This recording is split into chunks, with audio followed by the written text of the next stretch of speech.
Olá, pessoal, tudo bem? Dando continuidade aqui ao nosso estudo, o tema dessa semana vai ser sobre correlação linear. Coloquei outro livro da bibliografia de vocês, do Costa Neto.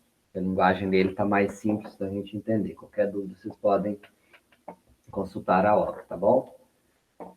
O que vem a ser, então, a correlação linear? A gente já estudou até agora sempre relações entre grandezas.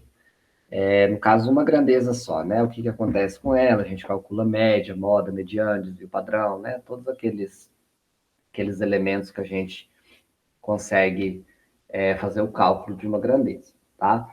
A gente vai pensar agora em duas variáveis. Vamos pensar agora em duas grandezas. Dá uma olhadinha nesse exemplo aqui, ó.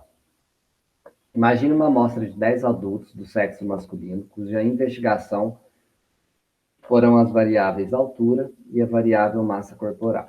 Então, dessas 10 pessoas que eu tenho aqui na tela, foi dado a altura em centímetros, né, e a massa corporal em quilogramas. Então, eu percebo que os indivíduos possuem, né, alturas distintas, né, eu tenho aqui um intervalo, se fosse calcular a amplitude dos dados da altura, eu teria 1,56, o menor valor, né, e o maior aqui seria 1,82, ou 182 centímetros. Já na massa corporal, a gente tem o menor valor aqui, 62, enquanto o maior valor, 94, né? Falha aqui, é isso aqui mesmo. Para a gente representar isso aqui em forma de gráfico, né, a gente pode utilizar um gráfico de barras duplas, né, que são um gráfico comum também da gente perceber duas grandezas. O único problema aqui seria o seguinte: eu tenho duas grandezas de dimensões diferentes, vamos assim dizer, né? Enquanto uma ali está entre 60 e 90, você tem a altura que já está entre ali 1,60 e 1,80, por exemplo, né? Então, se você pensar nesses intervalos, a escala tem que ficar muito grande, né? Então, para você fazer, por exemplo, as barras verticais, você vai precisar ir de uma escala até 180 ou 200, como foi dado aqui. E lá para baixo, no caso dos azulzinhos aqui, os menorzinhos, serão as massas, que vão variar aí entre 60 e 90, né? Então, a gente teria esse intervalo aqui, daqui para baixo, né, para as massas, enquanto esse pedação aqui para as alturas. Então, é mais complicado eu representar esses dados, ainda mais para fazer alguma inferência estatística, né? Então, como que a gente representa esses dados de duas variáveis? A gente chama de diagrama de dispersão. Então, a gente associa o diagrama de dispersão igual a um plano cartesiano, ortogonal, tá? Que a gente vê lá em matemática. Eu falo que é ortogonal porque aqui é 90 graus, né? O que permite aqui que eu construa pontos sobre esse plano cartesiano, que tem seu correspondente em x, que é o eixo das abscissas, e o eixo das ordenadas, o y, né? Então, cada ponto é dado por um par ordenado x e y. Então, se a gente for representar aqueles dados lá, fica mais fácil eu observar. Então, eu faço aqui dois eixos, né? O eixo das abscissas eu decidi representar como o x, né? Como centímetros, referente à altura, e o eixo y referente à massa. Nada impediria de ser o contrário também, tá? Então, aqueles valores ali da tabela, vou pegar um, por exemplo, aqui, está na tabela anterior. Ó, por exemplo, o indivíduo A, ele tem 1,74 de altura e 73 quilos de massa corporal. Então, 1,74 de altura, aqui 70, 80, 74 vai dar aqui, né? 72, 74, 76, 78, 80, isso. Aqui dá 1,74. Subir aqui. E a massa dele é de 73 quilos. Então, 70, 80, aqui é 75, 73 vai estar aqui mais ou menos, né? A gente percebe aqui que o 73 está relacionando com o 74. Então, daria esse ponto aqui no plano cartesiano para representar o indivíduo lá, né, que ele tem essa altura e essa massa. Perceba que é bem mais fácil eu achar os valores aqui. Por exemplo, essa pessoa aqui, ó, quero saber quem que é ela. Então, eu levo ela lá no eixo X, por exemplo, e eu vejo que ela tem 1,80 m, e levo lá no eixo Y, e ela tem um pouco mais de 90, quase 95 quilos, né? Então, 1,80 m e 95 quilos, a gente teria aqui a pessoa D, né? Então, na matemática, a gente faz essa associação bem mais tranquila através do plano cartesiano, tá bom? Então, na estatística, a gente chama essa distribuição, já que são duas variáveis diferentes, como diagrama de dispersão, tá bom? Deixa eu ver o que mais aqui. Ao analisarmos duas variáveis, podemos dizer que elas podem ou não ter uma relação entre si. Tá? Então, o tema dessa semana é justamente estudar essa relação. Quando elas estão relacionadas, a gente fala que elas estão, então, correlacionadas ou há uma correlação entre elas. Tá?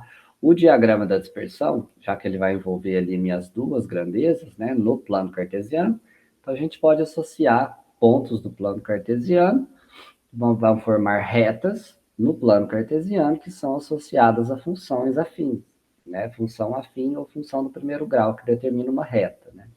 Então, a gente vai ver aqui se essas grandezas, as grandezas envolvidas, elas se relacionam, né? Elas possuem uma correlação e qual tipo de correlação que ela tem.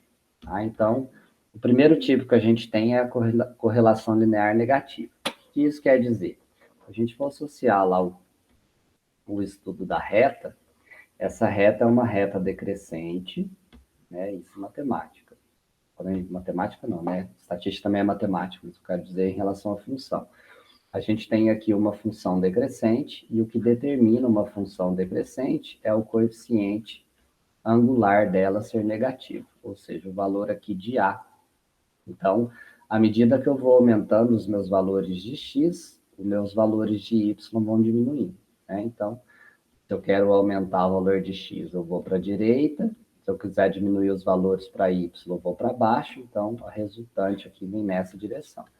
Por isso que a gente tem aqui uma função decrescente, e aqui a gente vai chamar ela de correlação linear negativa. Então, quanto mais eu vou aumentando aqui o meu X, né? Por exemplo, tem esse X, ele deu um Y, aí eu pego um X maior, o Y é menor, pego outro X maior, o Y é menor, tá?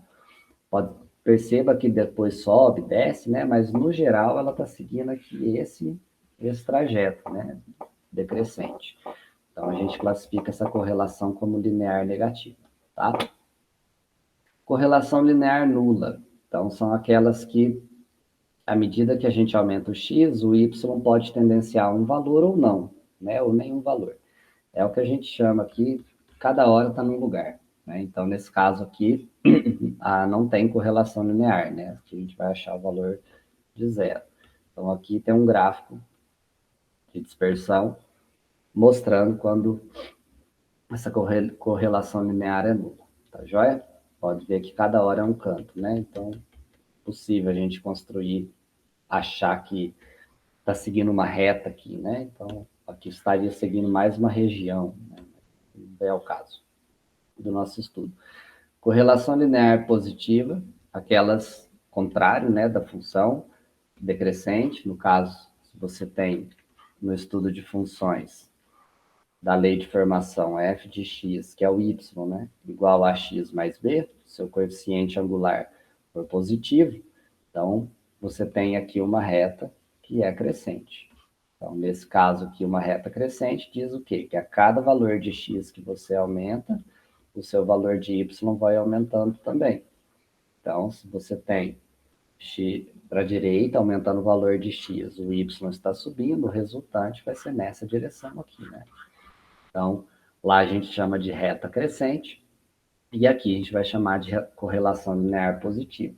Então, perceba que para cada valor de x que eu tiver, o meu y vai aumentando, ó. Então, pego um outro valor de x, exemplo, eu percebo que o y vai tendenciando para o infinito positivo, né? Ela vai para o aumentando o valor. Então, correlação linear positiva. E a última, quando é uma correlação, elas têm alguma relação, mas elas não são lineares. Não é o nosso objeto de estudo. A gente só vai analisar quando elas forem lineares aqui, tá bom? Aqui provavelmente seria uma circunferência, né? Um setor circular, depende muito aqui do caso. Então, aqui, essa correlação, ela raramente vai determinar uma reta perfeita, tá? O fato de a gente pensar numa reta é que ele vai sempre ser, os dados são totalmente aleatórios, né? Então, eles vão sempre chegar perto daquela reta, mas não necessariamente naquela reta, tá? Então, a gente estuda nessa parte essa reta, né, que a gente vai ver nas próximas semanas. Então, se a minha reta seja crescente ou seja decrescente, né, os meus valores vão estar próximos ali, né? Essas duas variáveis vão sempre estar próximos desses valores, mas raramente você vai encontrar certinho aqui um com o outro, tá bom? Então, para saber se essas relações, se essas variáveis, né, possuem alguma correlação, a gente precisa analisar se há uma covariância entre elas. O que vem a ser covariância? Define-se covariância como a relação linear entre duas variáveis, né? A forma que elas vão se relacionar. Só que quando a gente calcula essa relação, né, dessa covariância, ela pode dar qualquer valor, porque você vai fazer ali um somatório dos valores de uma grandeza, então você pode que esse resultado desse somatório possa dar números infinitamente negativos ou infinitamente positivos, já que a gente vai considerar o plano cartesiano, né? Você tem ali a relação dos pontos, pode estar em qualquer lugar, quando você faz o somatório daquilo dali, você pode tendenciar para um valor para o infinito positivo ou infinito negativo, tá? A gente não estudou essa parte, a gente nem vai entrar também, mas a diferença da gente utilizar uma covariância da correlação é que a correlação sempre vai ter como base o número 1. Já que aqui embaixo eu comento alguma coisa a respeito, tá? Então, como que a gente faz essa análise, né? Como que a gente vai determinar aqui, então, esse coeficiente, essa correlação entre eles? Então, a gente determina através de um coeficiente ou um índice que é chamado de coeficiente de correlação linear de Pearson, que é dado por essa fórmula aqui. O que seria essa fórmula? O N ele vai ser a quantidade de relações que eu tenho, né? Que seria lá, você tem um plano cartesiano, se você tem 7 pontos, então, por exemplo, esse N já seria igual a 7. Esse valor vai ser multiplicado pelo somatório do produto entre as duas relações, né? No caso da coordenada x, da coordenada y, no caso da coordenada x e da coordenada y, vai ser o produto desses dois valores, menos o somatório de todos os valores de x, e vezes, né, o somatório de todos os valores de y, na parte de baixo desse meu coeficiente. Isso aqui tem a ver com desvio padrão, tá? Por isso a raiz quadrada.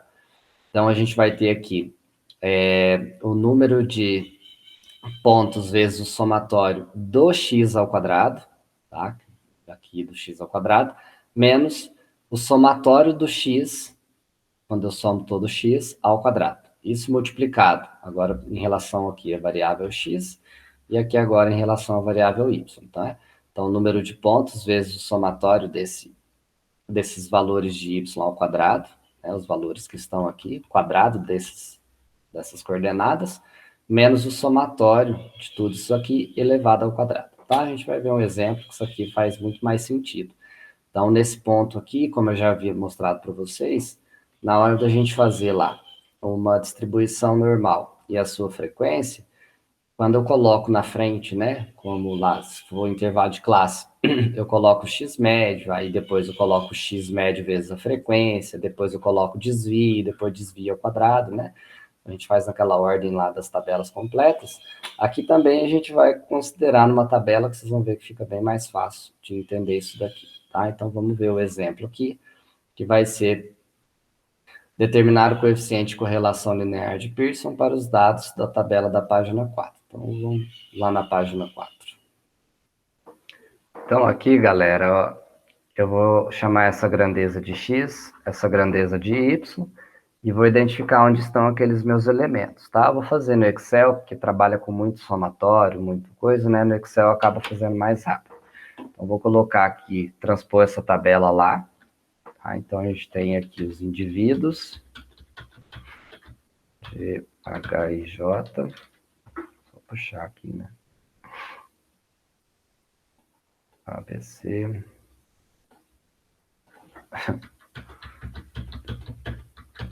É manual mesmo. Vou colocar aqui. Aí J. Tirar uma linha aqui, que são os indivíduos. Então, o tamanho disso.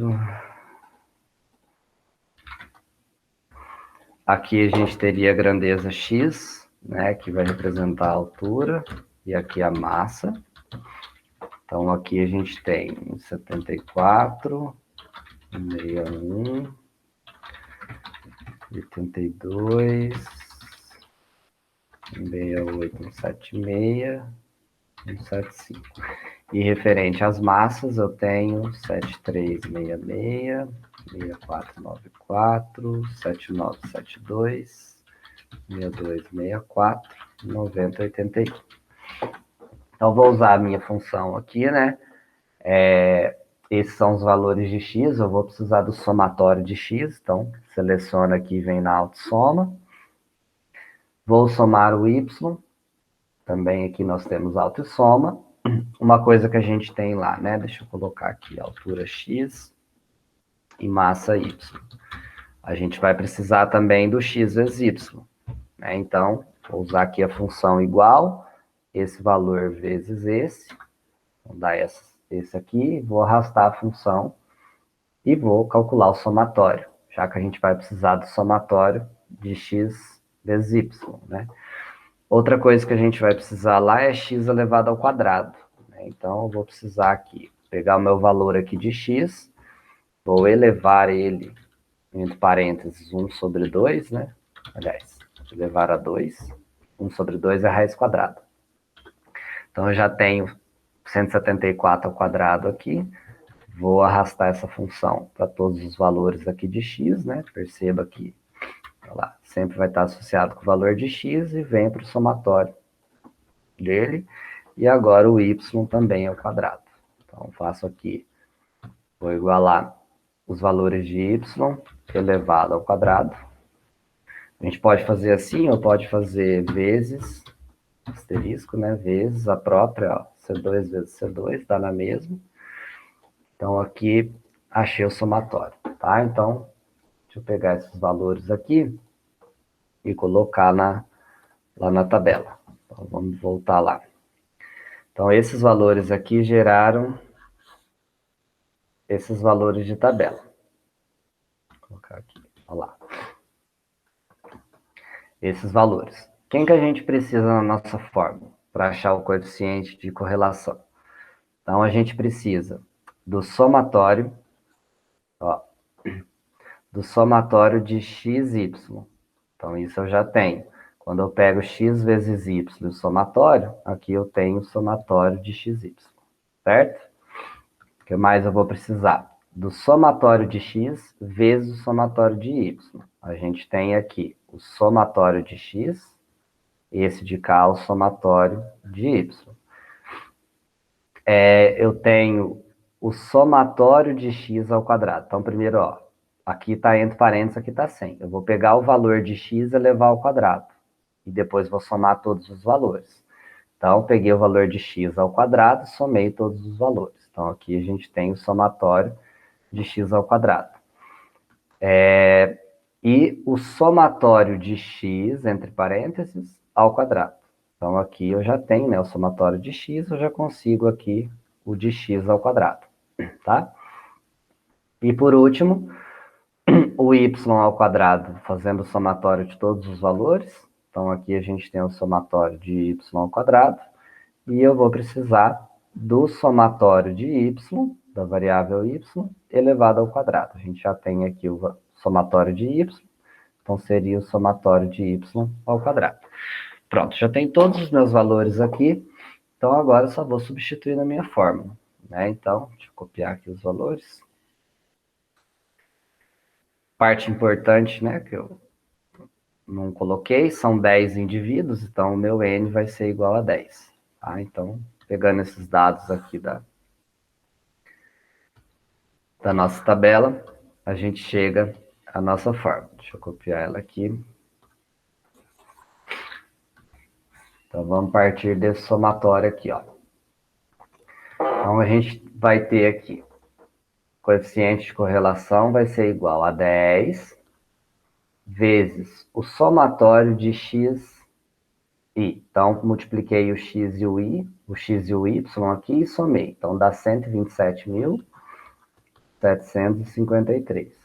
Menos o somatório de x. Somatório de x, 1.706, vezes o somatório de y, 745. Então, esse é meu numerador. O denominador vai ficar 10 de novo, ó, vezes o somatório dos valores de x ao quadrado, que é esse aqui. Então, deu 291.678, menos, vou colocar aqui assim, menos o somatório de x ao quadrado. Então, é esse somatório aqui de x, 1.706 ao quadrado. Vezes, para o lado de cá, o 10 de novo, vezes o somatório de y ao quadrado, que é esse aqui, 56.643, menos o somatório de y, que é 745, ao quadrado. Isso tudo dentro da raiz quadrada. Então, arrumando aqui os valores, vamos fazer devagarinho. 127.753 vezes 10 dá 127.753, acrescento um zero, né? Menos 1.706 vezes 745. Dá 1.270.970. Deixa eu conferir aqui. Vezes 745.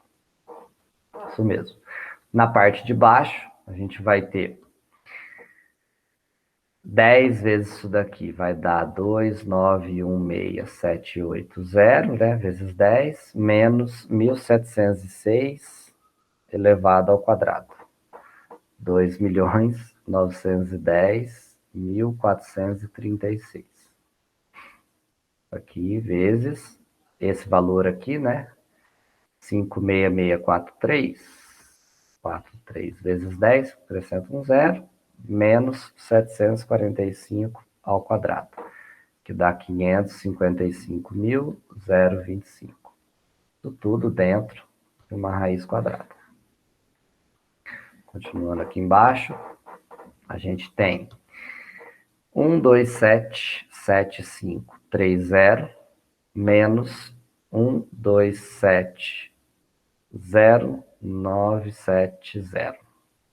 Então, aqui em cima sobra 6.560. Na parte de baixo, vamos fazer essa subtração.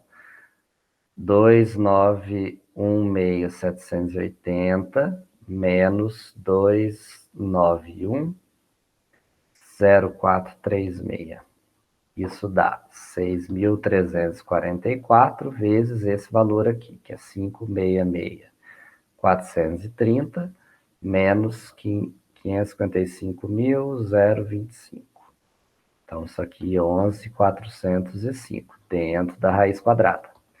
Então, mantendo ali o que está em cima, o produto desses dois caras aqui, 11.405 vezes 6.344, vixe Maria, 72.353.320. E isso, raiz quadrada. Então, 6.560. Vamos tirar a raiz quadrada desse número aqui. Vai dar aproximadamente 8.506. Opa. Peraí. De caneta. 8.506,07. E fazendo a divisão, de 6.560 por 8.506,07, a gente acha aí aproximadamente 0,7712. Se eu quiser arredondar aqui por duas casas, né? 0,77. Então perceba que o valor não passou de 1 e ele está tendenciando a chegar mais perto do 1. Então, se ele está tendenciando a chegar mais perto do 1, essa minha correlação vai ser positiva, né? Ela não vai ser perfeita, os pontos não vão estar em cima de uma reta perfeita, mas vão estar próximos de 0,77. Tranquilo? Então, ó, a vantagem de usarmos esse índice é que eles sempre vão variar de -1 a +1. Tá? Então, nesse caso aqui, se o coeficiente for igual a 1, há uma correlação positiva perfeita, o que não vai acontecer inúmeras vezes, né? E se for -1, ela vai ser negativa, tá bom? Então, vocês vão fazer alguns exercícios que estão aqui. Basta vocês representar os pontos no plano cartesiano, ou fazer o diagrama de dispersão e jogar na fórmula do coeficiente de correlação, tá? Então, perceba que pode fazer no Excel também, né? A tabelinha sempre vai auxiliar vocês. Uma grandeza x, a outra y, calculo x vezes y, o x ao quadrado e o y ao quadrado. Depois que você já tem os seus elementos, só jogar na fórmula e calcular o coeficiente, tá bom? Então é isso. Qualquer dúvida que tiver, entre em contato, a gente se vê no próximo momento. Um abraço, até mais, tchau, tchau.